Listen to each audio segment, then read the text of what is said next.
Good morning, happy Friday. Welcome to Ozarks Fox AM. We hope you're ready for a great day, a great show, and a fun weekend. I'm Jeremy Rabe. I'm Maddie Conklin. Yeah, you are. I'm actually Sweaty Betty today, but... Oh my gosh, Maddie.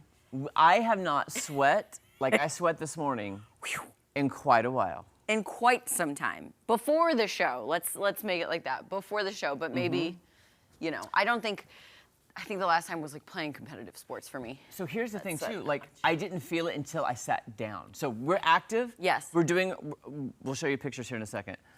I was active, going, recording, getting ready, posting, and as soon as I sat down. It always happens. The moment you start to relax, your body goes, I feel like, into overdrive. So it's like, okay, sweat comes to cool you down, but then you can't make it stop.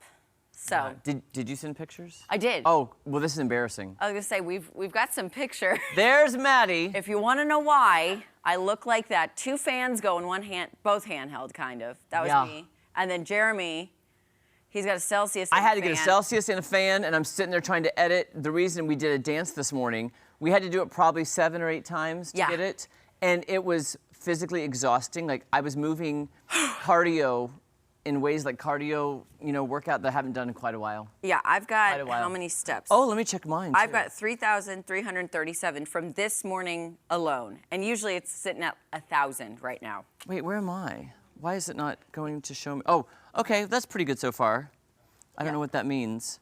Well, you have a complex go-go gadget phone. I don't Watch thing. Oh, I've already walked 1.1 miles today. See? 1,700 steps. Yeah. Yeah. Anyway, go to our Facebook page and our Instagram and our TikTok. Yes, and you'll see why we looked like that this morning and how we're looking this great right now. I don't know. And yes, was that a humble brag? Sure was. Sorry. Like, I don't know how I look so amazing right now, I don't know how you're wearing a jacket. Actually, you know what? Feel that. It is like linenly light. Linenly light. It is like, and I didn't plan on that, but I'm glad I did. There you go. Because it's a very light ombre jacket, if you will. With a by the way, I never wear this shirt hardly very often because it's so bold, but I do like it. I feel like I'm tropical. Did you just say it's so bold, that's why you don't wear it often? Yeah. Sir. Yeah. Have you seen the beautiful blazers that you wear that are bold? Yes, but I don't wear them every month. Yeah. Like the same one, like I couldn't wear this like every 2 weeks because like, oh, I remember that flowery weird shirt because it's just so out there. I have to say, I think this is the second time this week we've like coordinated without talking to each other prior to. It's a flowery day on set, so. Yes, it is. So if you feel like having a little pick-me-up and want to try to practice our dance, you can dance with us at home by going to our social media, checking it out, see what you think. It's a really fun remix. We had found it a couple weeks ago, and then anyway. Oh, and this one was crazy because I was getting my hair did, so I'm just scrolling, and I found the dance, and I sent it to Jeremy. Not 2 seconds later, he sends me same song, same dance, different people in it, and I go, oh my God, ESPN. ESPN. ESPN right here. Right there, my friends. Yeah. It was good, so check that out. Miss Angela, I wish you would dance with us some morning. I know, I was thinking about it. I was like, Angela would have loved and crushed Yeah, it looked good. Okay, so what's so funny is I love that you guys talk about how difficult dance can really be because so many people think, no. Because I remember in high school, my dance team, we always did a tradition. It was called Guy Girl, where we would typically pick a boy to come dance with us, and we usually would ask like a football player, like someone, Big like burly. who just want to do it, and they would be sweating, and like they would be so serious at practice with us. Like it was such a big deal that even guys would even ask us, like at the beginning of the school year, be like, hey, do you need a guy for the dance because we want to do it? I love that. But they appreciate it so much, and they would even come to competition and watch. But it's good to see when people talk about. But I love your guys' dance; they're so fun. Dance is fun. Dance is hard, and dance is, it's like golf for me. If I don't get it right away, I'm like, I can't do this. Ah. Yeah, you just gotta keep on going. Yeah. We always say in dance, 1 more time means like 10 more times. 10 more times. Okay, good. Sure. I don't feel even too bad. Even the pros do that. Yeah. Well, let's see. We know we love our shows here, and a few things are worse than entertainment than the disappointment you feel when your favorite show is taken off the air. Oh, yeah. So it turns out, guys, those feelings are similar to what people feel when losing a loved one. Researchers in Australia surveyed fans of a popular show called Neighbours after it was canceled. The results showed many fans were actually angry about the decision and were having trouble coming to terms with it. Feelings of grief were especially strong in people who said they built connections with their favorite characters. This is so Quick question. Isn't Neighbours an Australian show? Yeah, Australian show. So. I thought it was still on the air. I don't know. I don't know.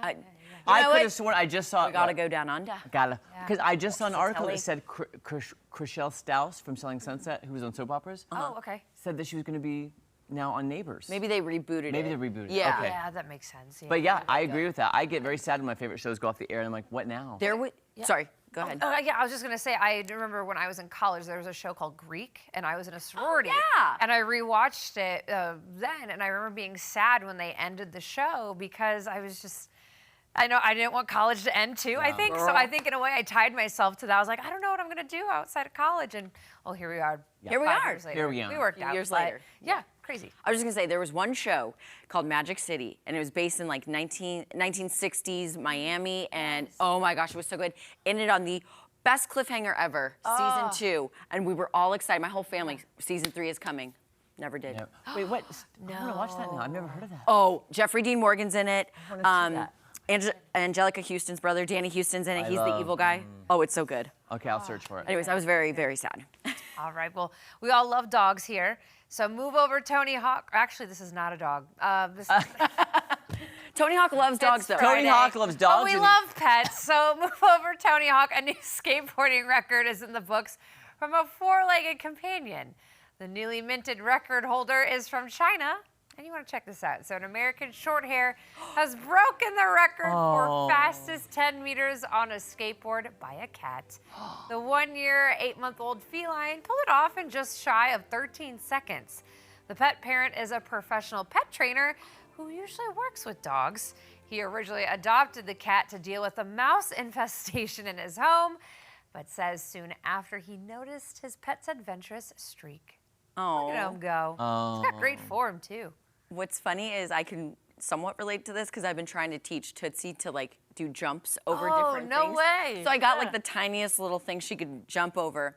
And every time I go, okay, over, she goes around. And she's just waiting for the hot dog and she's nibbling at my hand. And I would make the worst dog animal trainer because I just give up after a while. That cat, I don't know how they get cats. I'm always impressed when I see cats trained because I don't know how they get cats to do Because I feel anything. cats they have a mind of their own. Yeah. And same with huskies. Huskies, my Stubborn. husky tells me what to do. So like it's pretty amazing when you see pets that are. And I think too, once you become a cat person, now that I have 2 cats, I used to be so afraid when they would hiss at me. Oh, yeah. They are just fronting. Don't be scared. I was like, I know, and Dolly hisses at me all the time. I'm like, I ain't scared of you. You have to show Scared him of who's you, boss. Dolly. Yeah. Dolly You're like, Parton. I'm the one that gives you all the treats. So. Yeah. Right. And she wants them. Although, was anybody awoken last night around 2:30 with Literally, I thought thunderstorms? a bomb went off, and I was like, what is going on in Springfield this morning? And it was giant thunder. It was crazy. It was crazy. Very unexpected. Yeah, I was not Tom, can ready you for that. can you explain? Can you tell us what happened around 2:30? Yes, scientifically explaining here what happened. Yeah, thank you. Wow, Tom. No, it overperformed, is all it was. It was an MCS that came out of northern Missouri, out of Kansas, and it was expected to kind of run into that high pressure and weaken. Well, that didn't happen as fast as earlier thought. So we had some storms linger